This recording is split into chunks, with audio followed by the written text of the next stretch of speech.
I remember hiding in a tree for 4 hours straight because a couple of guys were looking for me. And I could see them parading the place. I'm talking, they had chainsaws, they had bats, they had... And they didn't know you were in the tree. They didn't know I was in the tree. Look, I'm big on advice, but I'm also big on granting opportunities. That's a difference between a young person succeeding and a young person starting to think about certain things. Welcome, listeners, to Creating Effective Change. My name is Charlie Aston, and I'm here today with Daniel Andrews. Daniel, welcome. Thank you. So to start things off, would you like to give a little introduction to yourself? Tell us a little bit about you. Yeah, so, of course, my name is Daniel Andrews, founder, programs coordinator at Creating Effective Generations from Manchester. I grew up in Rusholme, basically next door to Moss Side. Quite a deprived location. You know, we obviously had to move a few places to different cities growing up as well because of violence and things like that was taking place at home. It's been a roller coaster of a journey in my life.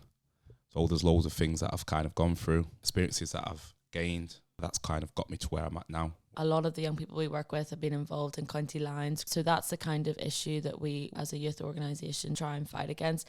Can you give us a little background why that's an issue that you're passionate about? I always think to myself, what did a young Danny need? And I look at myself now, and Danny needed someone like me to be able to nurture and journey with him through.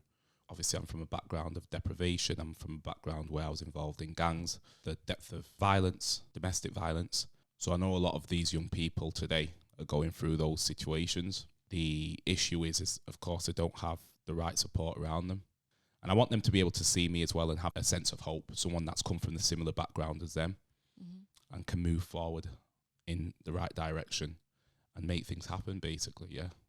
You mentioned that you were involved in gangs and violence and you were younger. Yeah. What was your life like before that, before you got involved in the gangs? My life had never really been great. You hear stories about, we had a really great life and everything else, and then boom, something happened that changed the circumstance. I never really had a great life like that. So domestic abuse, domestic violence in our household had been from the day I was born. So I was seeing certain things take place at home. My father used to beat me up, my siblings, and oftentimes my mum. So there was a lot of things taking place. There was never really a rest period, a period of like, things are settled. Like, you're always on the edge. You're always looking at, how do I survive? It was always survival, basically. So coming from a hostile environment such as that, you never take breaks. You're always thinking to yourself, I need to assert myself and adjust to the circumstance that I'm currently in. And that's what I had to do for so many years of my life. My dad left when I was 13. A good thing in some ways, because I always say to myself, someone potentially could have died in that household had he still been around. But it didn't make it any better, because then I was also left to my own devices. And I started to get worse and worse because there's no real sense of authority there. I think I was going through a lot at the same time as well. I was frustrated, of course, thinking to myself, like, why is my mum still with my dad, even going through what we went through? But at the same time, I understand the challenges my mum had to face, trying to keep the family together, trying to ensure that everything's great, and even though it's not. I think for me, I came to a realization that there's not much more I can do. I got kicked out of several schools. Why did you get kicked out of them? I got kicked out because if we go back to when my dad was at home, a lot of the times I couldn't take control at home because my dad was in control, right? And any young person that goes through violence, they find themselves trying to, I guess, get back what they've lost. So it's like being stripped of who you are. You feel a bit vulnerable. No young person likes to feel vulnerable. So you do things, you try to portray a certain image, or you carry out certain activities that gives you that level of strength and feeling like you're in control. So I feel in my head, I lost control. I needed to gain back control. So in order to gain back control, I couldn't do anything to my dad. Bigger than me is a feared person, right? So I had to take control back outside of the house. So when I would go into those environments, such as school, such as on the streets, I got into lots of fights. I was known as a fighter. That's why fighting's an important aspect in my life, because it's something of a survival. For me, it was something that I had to do, whether it was physically fighting or whether it was mentally fighting. But obviously I was physically fighting a lot Okay. A lot of people knew me for. So the violence that Violence. happened in your household Yeah. that you weren't able to have control of is something that you took into school with you. Yeah, into And- school and yeah. on the streets. Yeah. I think once you're brought up, there's a saying, when you're brought up in violence, all you know is violence. Mm-hmm. So for me, it was like violence. It wasn't anything new to me. Mm-hmm. I had to portray a certain image and almost feel like I was in control. Do you think that this then, especially being excluded from school and this kind of background in your family home, was a contributing factor to why you were selected to be a part of a criminal gang? Yeah, I think gang leaders are very switched on, quite innovative, in some way, quite entrepreneurial. Mm-hmm. And it's always about, just as with any organisation, trying to find the right candidate for whatever role that is. It's the same on the streets. You try to find the right candidate. So you have guys that are looking at me and it's like, okay, Danny's a tough guy. He's a hard guy. We need him around us. It's good to have someone like that isn't scared to do certain things. Mm-hmm. And I wasn't. Mm-hmm. I got called Crazy D because I was just always game, always up for whatever it was that I was tasked with. I would do it. I was always a people pleaser as well. Mm-hmm. There's obviously that violence element. So you're someone who's able to be a threat to other people and utilised in that way. But they're also clever and innovative in a way that they look for kids that are vulnerable, looking for leadership, perhaps more easily to control because of their background. Yeah. Everything's down to validation. I think a lot of gang leaders, when you look at criminal exploitation, the kids that get involved is more time the kids that maybe have been stripped of their title or not feeling in control again. Mm-hmm. The fear element of wanting to feel brave and wanting to feel strong. It might be something that they've lost due to their home backgrounds, similar to mine, brought up in violence. It could be to do with the fact that they may have not necessarily done well in their education, their academics. I always look back to, I weren't achieving so much in school. I weren't hardly in school anyway. Some people have had a really good school life and I've gone from sort of year 7 to year 11. I didn't get that. And I look at that as I didn't achieve the grades that I wanted to achieve. Being involved in a gang and being called upon and people showing me the type of love that I thought was the proper type of love was like, okay, that felt like a credential for me. Mm-hmm. I was validated. It was like me holding up a certificate. It's like, I've got that final approval and I've succeeded in this. So you're making somebody else proud rather than from an academic That was my point of view. achievement. Yeah. That's interesting though. It's a huge issue and it's a difficult thing within education because unfortunately the alignment between kids that are excluded from schools and kids that then fall into gang involvement and criminal activity is really strong. Yeah. So what do you think, what can we do to help kids understand going to school, even though sometimes it can be tough and they want to rebel against it, that's really going to help them in their future? The challenge is people's different ways of learning. Mm-hmm. School isn't as practical in a sense. I'm a hands-on person. Mm-hmm. That's how I operate and that's how I instantly understand things. School's very academic based. Looking at a piece of document and you're trying to understand that. And obviously I've grown and I've come to understand that a lot more now. Being involved in what I'm involved in as well, it's some of the things that you have to go through. But at a younger age, that's not what young people are looking for, and they don't want to go through that. So they're quite rebellious in that sense.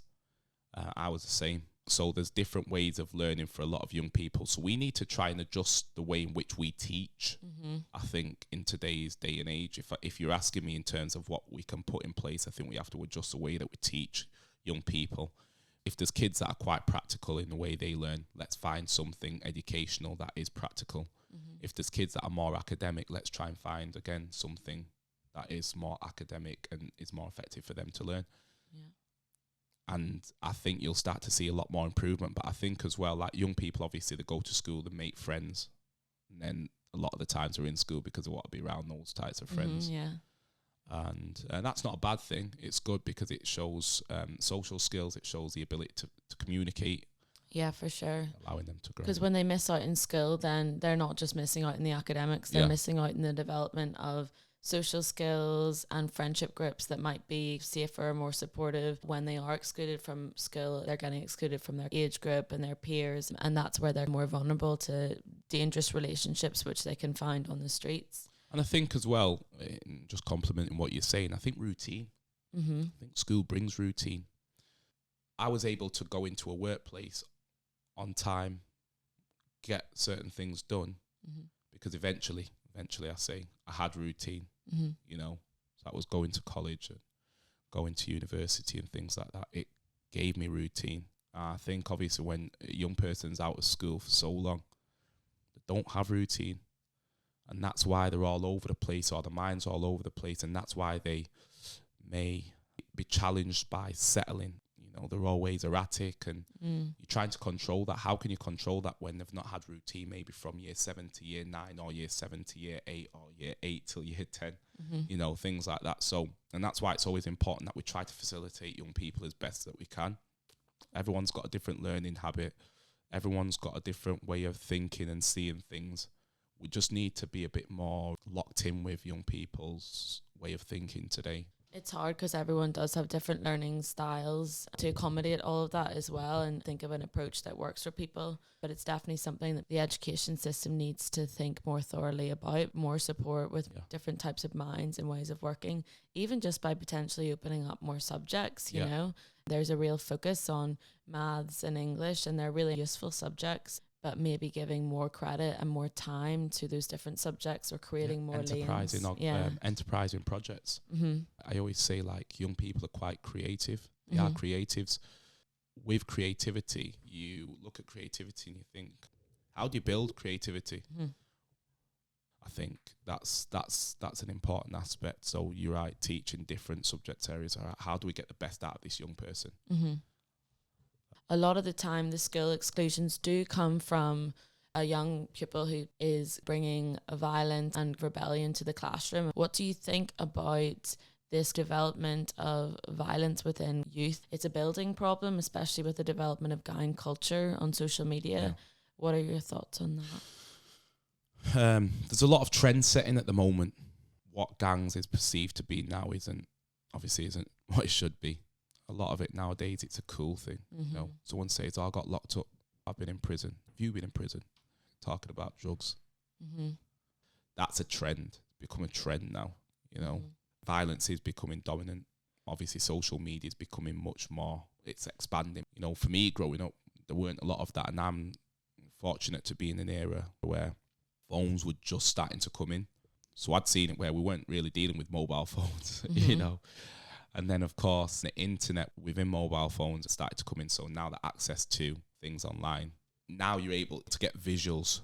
Now you're able to connect with somebody on Instagram and have conversations in that way, or see certain things that you're able to tap into. Whereas growing up, yes, you have mobile phones, you have your burners, but that's contacting, it's texting or phone calls. There's no social media to look at. So where you look at gang rivalries now, that's due to the fact that we've now got the visuals, we've now got the actual internet access, whereas you didn't have that before. So before it would be purely used as a line of contact, whereas now you've got media, which is such a huge thing, especially with young people today. The reason why now people are connecting with that person from maybe a different city or a different town or a different village or a different country is purely because of what social media is today, and linking up and building this OCG, organised criminal gang.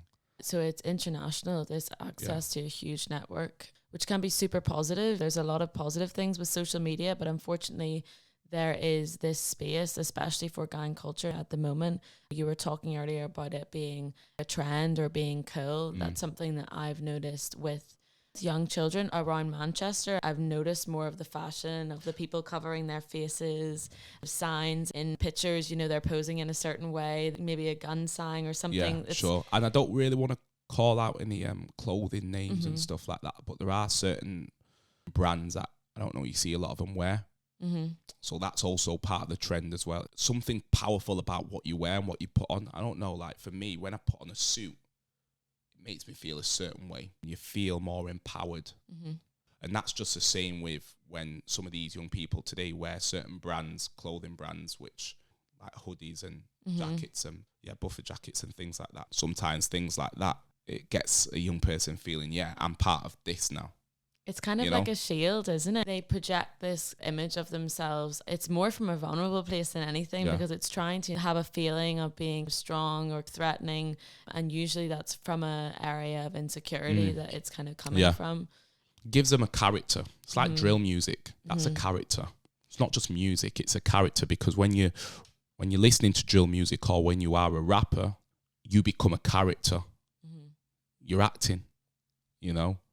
Drill music's quite intense, it's heavy, it makes somebody want to start a war, conflict. It's difficult because fashion and music and rap music can be used in a really different way. There's a guy who I recently was speaking to, was also involved in criminal gangs from a young age, now become a youth mentor. I think you might have shared one of his LinkedIn things recently, but he is now out of prison and he's continuing to create rap music, but he's actually rapping about his experience and the problems that there are with recruiting young people rather than the bravado of, I'm going to kill someone, or, it's a deeper understanding of it, because people so readily use it and quote it and maybe sing along to it, misunderstanding. That's actually referencing serious violence that could affect, a family as well as an individual. Yeah, and obviously I would say I'm musically gifted. I've been doing that since 13. That was almost like that thing for me, when obviously my dad had left and things were going chaotic, and that was my kind of focus point. That was what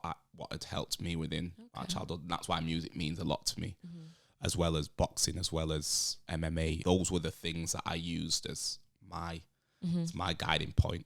But we differentiate with a lot of the young people when they are rapping. We say to them, rap about what you've been through, about the life and the experiences that you've gone through. Don't rap about what you are going to do to somebody or what your intentions are to do to somebody. You've always got to try and rap about things that help facilitate and try to bring about progress. It's like, okay, this is what I was in, but this is what I'm doing now. If they can adjust their approach to it, then we'll start to see more progress. It is challenging at times because, again, they're in the moment and they get a little excited. Young people get excited. And then they get carried away, and then you just have to sort of bring them back a little bit. Like, right, come on, let's take a step back. Let's rerun that. Yeah, it's interesting because talking about boxing and about music and drill music and rap, they're all things that can be utilized in a really positive way. Boxing, some of the young people, discipline. That have been in CUG have become really good boxers, and I've seen how they've used it to really teach themselves. They still get to fight, but in the ring in a controlled space. Yeah, to the young boys, they're so excited about that. The fact that they can actually fight, but in a controlled space, a controlled environment, and they don't get into trouble for it as well. But the discipline factor that they gain from that is more important, because that's something that they've both taken into their lives. And you see a great deal of change in the way they perceive things, in the way they act, in the way they approach things. And that's all down to the fact that they've gone to the boxing gyms. And even though it might have been challenging at times and they wanted to vent and frustrated and wanted to kick off, they've kept humble with it and, decided to take the other route. For sure. And I bet they've become way better fighters as well, Exactly. On the street, a lot of the time, it's not the actual fight, it's the threat of the fight. Yeah. It's this big talk, as we said, the bravado. Yeah. Unfortunately, I think young people, when they do find themselves in a dangerous situation, then they're not really sure what to do, and it ends up somebody being hurt without it being planned. Yeah. Whereas with boxing, it's a real threat, it's a real situation you're placing yourself in. It's quite a brave thing to do. Yeah, definitely, yeah. But it's a lot more positive. On the streets, it's a little bit more erratic. You do sometimes get boxers like in the boxing gyms and things like that when they are doing sparring. They sometimes get a little bit erratic, but then you have to just like, oh, hold on a sec. Like, remember, this is a skilled sport. So let's go back to boxing with skill. Make sure it looks clean. We always say to boxers, make sure your fight looks clean. And that just means that they're putting the skill into action. You're talking about the things that we could put into place in education, how we can maybe change teaching. What about youth organisations? What role do they play in young people's lives? And, how can we invest more into those? I think there needs to be more collaboration. I think everyone's trying to do their own individual things. And look, it's great. There's organisations out there that do different things. There's some for sports, there's some for crime, knife crime and gang affiliation. There's some organisations for mental health for young people. There's organisations out there that support young people in terms of career focuses. So I get all that, but if we can collaborate a bit more in terms of like maybe build a bigger facility. I've got this vision of a hub where young people can carry out the various different activities or career focuses, whether that's plastering, whether that's beauty, whether that's engineering, whether that's technology, whether that's business. It doesn't matter what it is, but I would like for a big enough hub. It's so valuable, isn't it, to invest in a young person's interest, whatever that be. That's when they start to learn, because it's something that they're interested in. That's the way I work as well. You know, it's really hard to focus on something that you're not invested in yourself or interested in. Correct. And changing those interests towards a career for a young person just gives them a lot of a clearer path. Yeah. And I think youth organisations play a vital role in supporting young people in that way. Definitely. Multi-agency work as well. Need a lot more of those. You know, certain people aren't communicating with each other. Sometimes the police force aren't communicating with organisations aren't communicating with the local authorities. So whatever that situation looks like for that young person, we all need to come together as a collective and find a way of just how can we all create a brighter future for the young person and have that hopeful mindset towards it. Because I know some people feel a little bit defeated in their mind. It's like, well, we've tried and we've seen a young person and it's just like, what more can we do? And that defeatist attitude, it's not always helpful. It's not beneficial for anybody because it rubs off. And other people have a defeated mindset. And it's like, oh, do you know what? The young person's so far gone. Yeah, it's tough. I think a lot of the young people are quite far down that line and quite a hard young person to reach at the beginning. Honestly, I've been so impressed by, you know, how far they've come through to the other side. But yeah, so let's take it back a little bit. I think it's useful for young people to understand, how were you recruited? Did someone approach you? How did they target you? I became quite known as far as violence is concerned. I was doing a lot of violence on the streets. My name was becoming quite known in that sense that people just, it always sparks up a bit of intriguement, you know, for a lot of people. Was this from fights that you got into in school? How did you get? School and outside of school as well, basically, and what had happened there is that when your name gets about a lot, person's tough and a bit of a fighter and things like that, there's obviously use for that. So I got used in that sense. I was quite street smart as well. I'd always been street smart. There's nothing better for a gang. I was also in touch and in association with certain other people that were, I guess, for instance, like dealing drugs and things like that. So for me, it's like I've come from deprivation and there's not a lot of money floating around. So I was money hungry, basically. Was it a friend of a friend? It was a friend that got me involved in it. Right, okay. So what did this young person say to you? I'm making money. I'm like, I want to make money as well. So really appealed to you initially from the money side. Here's an easy way you can make some money. Correct, yeah. And at this point, I'm not in school at the time, so I'm just floating around doing nothing. So therefore, I'm always trying to find something to do, something to keep me occupied. Unfortunately, a lot of young people today, similar to what my situation was, that you always find something negative rather than positive. So I was sitting around, waiting around, and the guy that I knew at the time, my friend, called my phone. He's like, oh, we're meeting at so-and-so place the next day. Make sure you're there. And by a Selco, I've ended up heading there in the morning, stood there waiting for the van to pull up. Van pulled up. Then we both jumped in the van. Someone's in the back of the van. Okay. And then the banging. I'm like, whoa, this is when it's all becoming real to me. It's kind like, scary. Who's in the back? Like, what? Yeah. You know what I'm saying? Okay. Yeah, it was mad. It was mad. So what age were you when this happened? What age? Probably 14, 15. 14. Wow. I'll say about 15, yeah. Yeah, I think when you are that age, you know, you feel really old, but it seems... Well, I felt like I was old. I felt like I was older. Obviously, I was trying to carry certain responsibilities, and I always felt as well that I had to look after the family, you know. So your friend was a similar age to you. Obviously, there must have been adults involved in this gang at some point. Well, it was the people that eventually picked us up, and then we started, you know, distributing drugs and things like that for... They were older than us, and that's when it all started, really, and I was doing that for some time. So you developed a bit of a reputation for yourself in violence, and do you think they picked this up and they were, using your friend to kind of get you on board? Yeah, so my friend was doing it anyway. Mm-hmm. I wanted to be a part of that. So Mhm. obviously he's like, okay, cool. If you want to be a part of that, then jump on board, basically. Yeah. Because obviously I saw the money that he was making as well. So that's another enticement. Mm-hmm. Because obviously I had a lot of cash on him, and I was like, oh, that's good money, that. And then do you think the money, now looking back on it, Yeah. do you think it was worth it? It's interesting, you know. I got stopped. I was in another city, and I got stopped, and apparently a lady reported me saying there's a guy walking around and he's been around here for some time. And that was my naivety. I didn't really know too much of how and what I'm doing. I'm just meeting someone at one spot and then giving them the drugs, and then moving to another spot and then giving the drugs there. So I'm just moving around different spots, but within that same location. So obviously somebody caught onto that. They've told the police. So I'm near some sort of graveyards. The police have pulled up. I'm like, wow, what am I going to do now? I've just chucked everything in the bush, basically. But I've still had like some cash on me and some of the product. We call it product. Mm-hmm. Like whites and brown. It's Mm-hmm. like cocaine and heroin. And they took it off me, and they didn't pursue. They said, They you know, didn't? they said to me, get the train back home.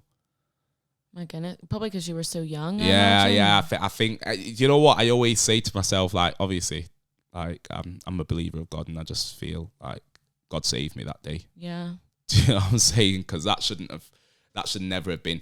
It's funny because I was at a conference at one point, and someone was like talking about, oh, the police always like grab us up and do this, that, and the other. And obviously, it was a lot about the culture and the person being black and things. And I was like, I'm black, but the police didn't do nothing to me. Yeah. And obviously, I was reverting back to that time when they just let me go. Yeah. I was like, and I've got away with quite a bit. Yeah. You know, that's just a blessing, really. But then, you know, it's a blessing in one sense, and in the other sense, you know, you're going back at the age of still 15 to a situation where you're going to be asked to do that sort of thing again, Yeah. and put yourself in that dangerous situation again. Had you travelled? Yeah, so you do a lot of traveling. You go Uh-huh. to different cities. The thing is, in that world, there's a lot of money to make, but unfortunately, there's not a lot of money to make within the areas that you might be based. So that's why when they say county lines out of town, the capacity for making money is much greater. It's much more.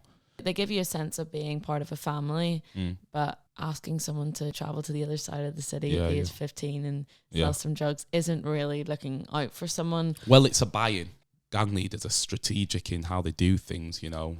What enticed me was making money and status.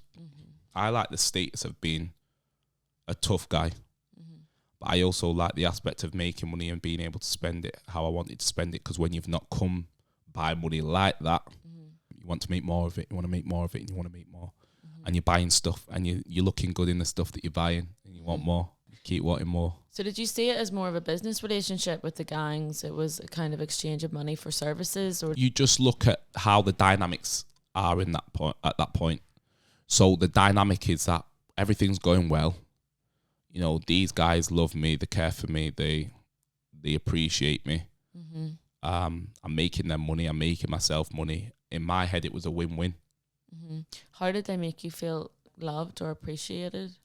I rarely ever hung out with people my age. So hanging around with the older people made me feel superior. Made you feel important. Yeah. Looking back on it now in hindsight, Yeah. do you think that they were taking advantage of you in that way, that they knew that they were making you feel important, kind of utilising that to manipulate you? Yeah, I think, look, you know, they wanted to benefit, so they used what they could to gain that benefit. And that was me. You often talk about collateral damage, and that's how I felt I was at times. And, you know, there's times when I would get locked up and things like that. And, you know, nobody was belling my phone, or I don't turn my phone on, and there's no missed calls as such. My mum would call me. There's no real missed calls from anyone, really. But then when you're out again and people are seeing you, like, oh, Danny, you know, it's like, well, you're all excited and stuff like that, but nobody was calling me. when you needed when them. I No needed, one, yeah, basically. So I think I became a little bit more switched on to what's actually going on. I'm like, this is quite fickle. Mm-hmm. This lifestyle's quite fickle, you know. And that for me was like, okay, now I'm starting to recognize that this isn't the picture that has been painted. They're your boys, but they're not Yeah. there for you when you need them. Yeah. And then you start to now distinguish between certain people, and you start to realize, but without actually expressing it, you start to realize you're not real, and you're not real, and you're not real. And but you don't show them that you've got any sort of problems with them. You just know in your mind. Do you think that development of understanding also coincided with you maturing a little bit to understand I think it? I always go back to be more, you have to see more. When you step out of certain environments and you see something different, you become more understanding of life, especially outside of the hood. Yeah. So when you're outside of the hood, you start to see a little bit more, and it's like, wow, there's a bigger life outside than what there is within the locations that you're in. Because all you see is deprivation, all you see is conflict, all you see is fights, shootings, stabbings, these different things that take place. And it's like, oh, well, you kind of become complacent with that. It becomes your norm, your everyday. But the moment you step out of that, it's like, wow, there's a whole new world. You could be in the city centre and you feel like you're in a different country. Because it's like that, wow, people are working, people are actually... And that's when I started to realise the importance of work ethic, real work ethic, not street work ethic, because that's fickle. I'm talking going to a job, working, making money, being satisfied with that. It might not be the money that you earned on the streets, but it's like, I've worked for this. I've put in the hours, and I'm going home and I can enjoy my money. And if I wanted something as well, the fact that, all right, Case, I've got to do 5 hours this day and I've got to do 8, and then you're working towards getting that thing that you want, but through... It's legitimate, yeah. It's sustainable, that, isn't it? Because if you're doing work in a gang, it's going to explode at some point. Either somebody's going to get seriously And there's uncertainty hurt, as well. Yeah. There's uncertainty. You don't know. One day you might make £2,000. The next day you might make £10. You know what I'm saying? So, like, it's fickle. People get picked up. You don't have the same amount of people on the roads. You don't have the same amount of clientele. You don't know as well if you might have... You don't know what happens to that person next. Because the clientele's not always the same regulars. Different people. But that might have been their last thing before.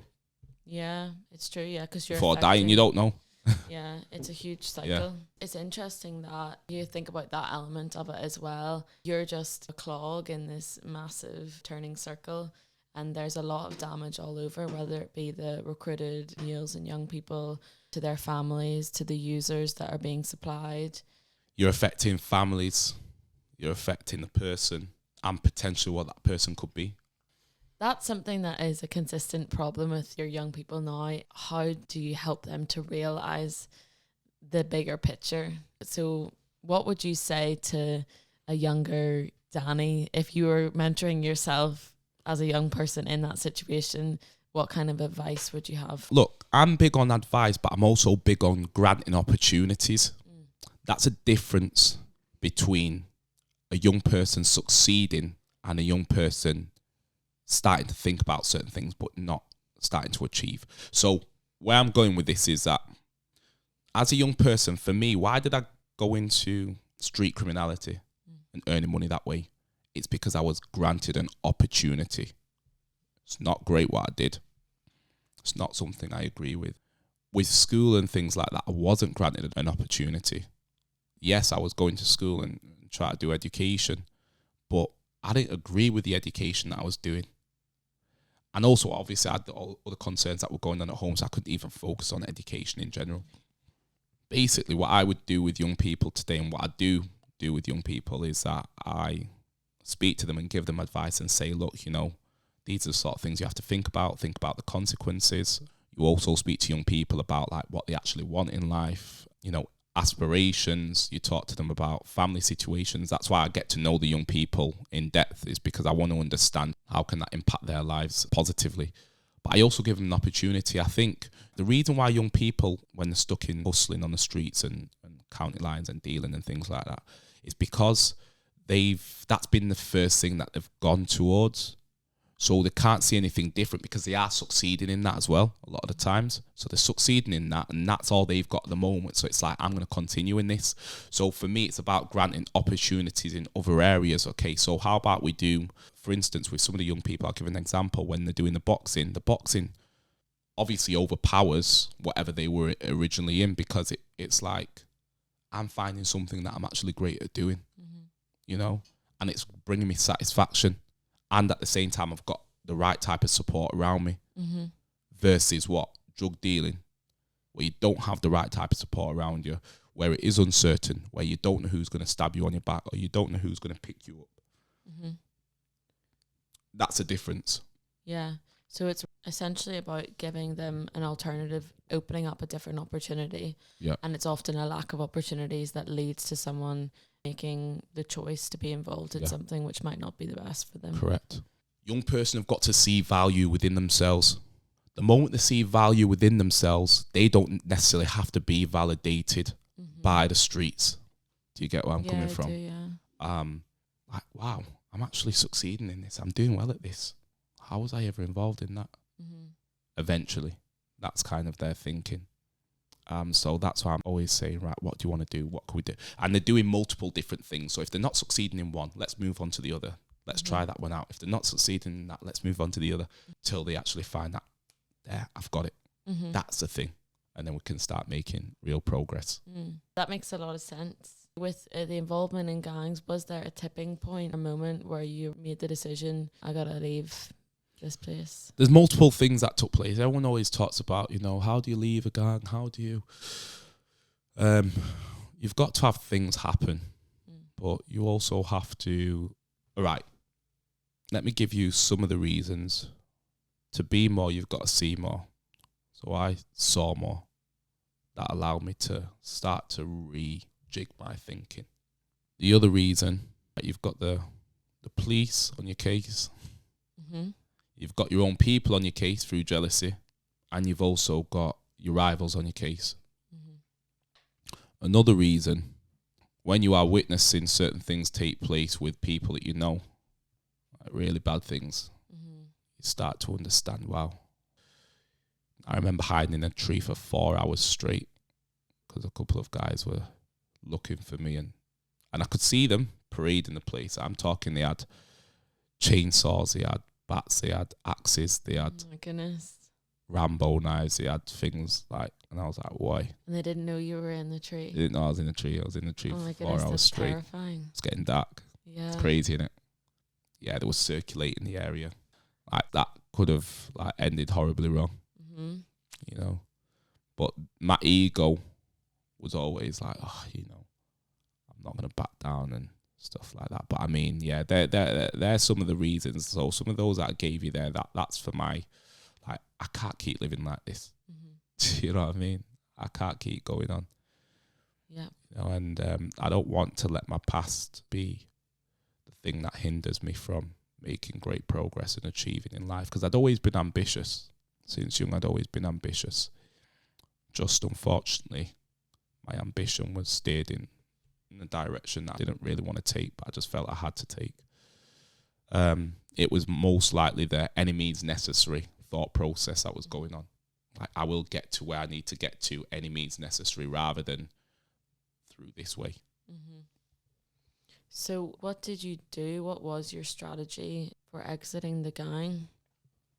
There was no real strategy. It was just more so you just start to, you're not in the same spaces anymore. You're doing other things. Like, as my mind started to change, you wouldn't find me in places that I was previously at. It's hard to explain it. You find yourself adjusting and moving in waves in the direction that your experiences or your knowledge and your understanding is sort of taking you to. Speaking more with the guys who are well-respected guys in business and things like that. Starting to turn on to, wow, like, these are significant individuals and they're doing something good with their lives. I'm watching, like, the House of Parliament. When I was 7 years old, I wanted to be an MP, Member of Parliament. And yeah, it's and this is why I always say, like, it's my life it's just been an interesting one, because I've had these great and big visions and dreams and stuff, but unfortunately circumstance takes place, right? And then it steers you in the wrong direction. But I wanted to get back on track with that. And I'd always like had an idea for business, entrepreneurship. My mum was a big factor as well in terms of steering away from that life. She was always motivating me and inspiring me, and just seeing her work ethic as well kind of created the work ethic within me. Building up my understanding of what life is really about. It's looking after family. It's supporting as many people as you possibly can within your capacity, and doing good in the world. You know, and that's partly why I wanted to go into politics, is because I wanted to be able to affect change. Yeah. Create effective change. Yeah. Yeah. It sounds to me like it was a gradual movement away from the negative influences in your life towards more positive influences, more positive spaces, positive people. Yeah. And you're speaking about your mum. I mean, that's a really solid example of a positive role model, and that's something that can be really, really beneficial to a young person, someone who supports them, someone who they can look up to. The great thing for me is that my role model was at home. A lot of these young people today, the role models aren't at home, and they have to try and find those role models outside the home. I think if I didn't have my mum, life would have been different. That's the impact that my mum had on my life as well, alongside the fact that I just felt I needed to take drastic steps forward in a positive direction. But a lot of young people, you know, you have young parents having kids that haven't actually been fully nurtured to the way they should have been, or haven't had the right level of education. So there's so much going on, and we try our best to help and facilitate families as well as part of CEG.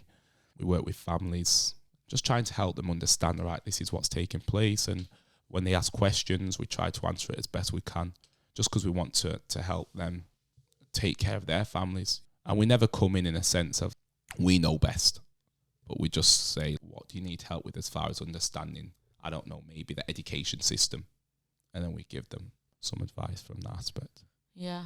What advice would you have for young people that don't have a positive role model within their current environment? It's a tough one. If they've not got a current role model within the environments that they're based in, I would say to every young person, try to take a step back and observe your circle of friendship.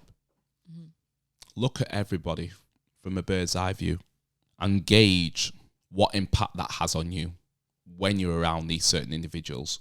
Based on the result of that, you've got a decision to make. Now, if the result of that is you either getting locked up all the time because you're hanging around with Josh or Melody, or often smoking, or now you're starting to sell drugs or things like that, I always say to them is like, then you understand that you're not in the right space. Now, if the friends that you're hanging around with motivating you or supporting you or giving you beneficial advice, or you're starting to see growth within the way you operate and the way you work, you start to be a little bit more of a sharper thinker, you're educating yourself, maybe you're reading more books, I don't know, things like that, then you know you're around the right thinkers. I think there is a good and bad. It's always hard to distinguish to precision, but yeah, there is an understanding of, right, this is wrong and this isn't great and this isn't. But choices is hard as well, especially in exploitation. It's not. We always say young people aren't making a choice.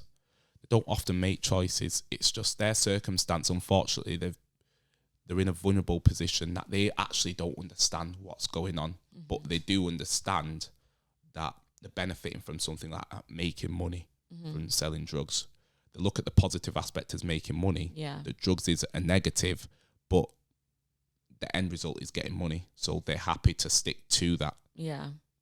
So you would say there's a lot of benefit to taking a step back and assessing your situation. Yeah. Assessing who the people that surround you are and whether they're a positive or negative influence. Yeah. And I think even if people might not have a strong positive role model within their home, generally speaking, within their environment, there's somebody that they can look up to. And if this isn't the case, there's also positive spaces that you can put yourself into, whether that be a youth club or with a youth organisation or with the sports Joining are a really football positive, club or a basketball club, or you know, a chess club, Uh-huh. you know, things like that. I always say everyone will find their way. I believe in that thing of like-minded individuals, like there's something you connect with from that person, so you find yourself gravitating towards that person and hanging around with that person more. Mm-hmm. I think that works both ways in terms of if you're surrounded by people who aren't looking out for you, who might be negative influences, then normal becomes that people are getting hurt and that people are selling drugs. Becomes your new norm, the new norm. And the other side of it, if you start to make choices to surround yourself with people, to reach out to people or be in environments that are more positive, it's quite interesting to see how the law of attraction works in that sense of it then starts to attract more opportunities that are positive in that way. So how did you come to develop CEG? Yeah, so I was previously working with another youth organisation, an alternative provision. Before that, I was doing properties. And it was a total switch in terms of mindset. And I felt, again, I was doing something that was great, but just didn't fulfill me to the level that I wanted it to. So working for the previous organisation before starting CEG, working with a lot of young people that were coming in from school that had been kicked out of school or were on the verge of it. And making positive impact in their lives. And, you know, it's being recognised as well. A lot of people were seeing the change in the young person based on the fact that they've encountered me. And I felt, okay, there's something great that's happening here right now, because I don't know what I'm doing. It's hard to pinpoint what I'm doing, but I'm just having a conversation with them that's quite reflective, that's thought-provoking for them. And then I'm starting to see them like really respond in a way that's like, oh, you're starting to think a bit more. When a young person starts to question more, it means they're starting to think a bit more. And I was doing well there for some time, you know, doing a lot of talks. Eventually, I thought to myself, I want to be able to reach out to young people rather than have young people come into our facility, because there's a lot of people out there that aren't able to get access to APs such as the one that I was at. I was also steered more towards a criminal side of things, so criminal exploitation, sexual exploitation, things like that, just because obviously I have a great deal of understanding of experienced some level of that within my life. That's kind of what made me feel, you know what, it'd be great to start something. So I took a leap of faith and developed CEG, Creating Effective Generations, initially doing talks and things like that in schools, and then eventually starting up a mentoring program. I think there's a lot of power in the fact that you've walked in their shoes a little bit. It's difficult for young people with teachers and with mentors or youth workers sometimes not being able to relate to them. Yeah. But there's something that's really powerful about seeing someone who's gone through what they've been through, come out the other side and make something of themselves. Yeah, lived experience. Okay, so what's happening at the moment with CEG? We're kind of expanding a little bit, aren't we? We're growing. Yeah. What do you think's next for CEG? I go back to when I was talking about creating a hub. I want us eventually to work with a lot of organisations, a lot of industries, whatever industries they are, and collaborating with them and getting young people into our facility and get some of the individuals that work in these organisations into the facility as well to help the young people with whatever project, eventually getting to the point when these organisations are happy with the work that we do with these young people and they wanting to employ them. We want to get more young people into employment. At the end of the day, we want to do great work with these young people, from changing their mindset from where it's at now to where we want it to be. But sometimes I feel to myself, that's not enough. I had to go from being bad to being good, but a big difference is made after that. So yes, I'm no longer on the streets and doing street criminality. Yes, I started to change my thinking towards that. But what happens after that? What happened after that is I started to dream. I started to have bigger dreams, bigger visions, turning from negative to positive. And then those bigger dreams and bigger visions then turned into a reality, which was, I want to establish something. That's the definer, you know? The amount of young people that require support from youth services at the moment is really huge. And obviously not all of them are able to be reached by youth workers. So there's definitely a demand for more youth work. There's also a growing amount of young people involved in county lines. Yeah. Why do you think this is such a growing issue? We're in a generation at the moment where money is quite scarce. As much as there's a lot of money in this society today, there's a lot of poverty, and poverty is obviously increasing. So where poverty is increasing, people are looking at alternative ways of making money. Today's day and age, there's less reliance on parents, because sometimes parents don't have the funds to be able to feed all 4 or 5 kids, 2 kids even. You know, so young people are trying to, and that was my thinking, is I don't want to place any stress on my parents to have to give me money, so therefore I'll go make it myself, and that may relieve them of feeling burdened with, I've got to bring in a significant amount or a certain amount of money to look after my kids. Yeah, things are really expensive at the moment, and there's also a bigger gap between poverty and then the really wealthy people who can afford everything. 100%. And then because of social media, there's such a visibility of false perception that it's a wonderful life when you can afford all these material things. Well, because of the social media today, it's more in your faces. So your Chanel's, your D&G's, you know, your proper designer stuff, it's more in your faces now. And where poverty is becoming much more increased, young people are seeing those designer stuff and being like, I want that.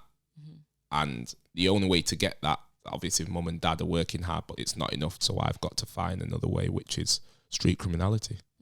I mean, even with the co-ops these days, they're getting constantly raided and broken into, and people are shoplifting. And people don't care. People have got now more so a defeatist mentality towards life now. They've got nothing left to lose. And when you've got nothing left to lose, you become much more dangerous.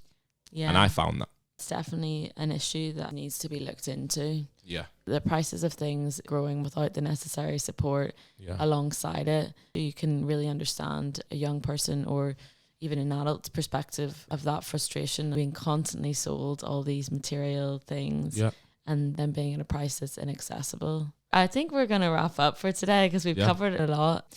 But thank you very much for coming on the podcast, creating effective change. Yeah, well, it's all part of it, isn't it? And the reason for this podcast is I want us to be able to give young people a voice to really define where they're at in life and what their perspective is and what they want to see happen to create greater change.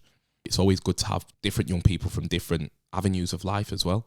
So let's hear their different perspectives and see what we can create. I'm excited to get more young people on the podcast, but it's nice to have a good introduction to the organisation. Yeah, no, thank you.